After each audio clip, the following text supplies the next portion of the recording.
The 5 strategies how to teach problem solving to young children. First strategy.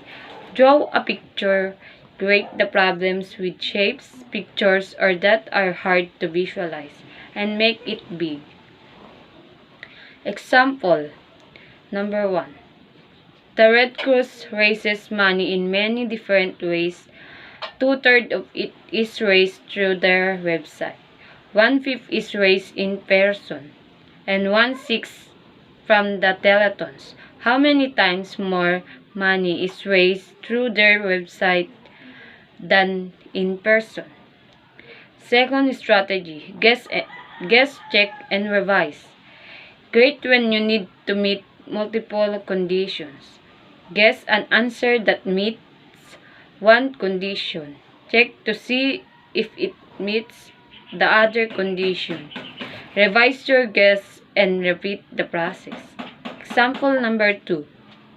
Sally has 4 times as many Pokemon cards as Emily. Together they have 90 cards. How many cards does Sally have?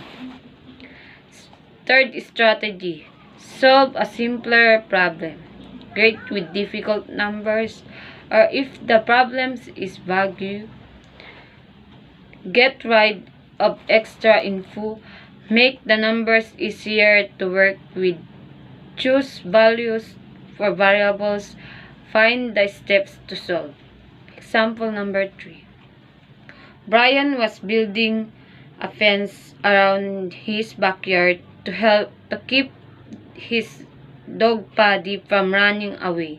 His yard was in the shape of rectangle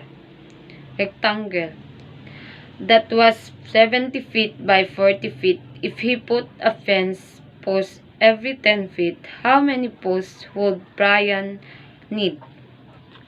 Fourth strategy. Some problems describe relationships that involve regular sequence of numbers of other things. To solve the problem, you need to be able to recognize and describe the pattern that gives the relationship for the numbers or thing. One way to recognize the information given is to make a table. Example, a tree farm is planted as shown at the right. The dots represent trees. The lot will be enlarged by adding larger squares.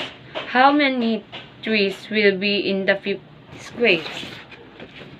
Fifth strategy, solving a similar but simpler problem. By solving one or more simpler problems, you can often to find a pattern that will help solve a more complicated problem. Example, how many different rectangles are in a strip with 10 squares?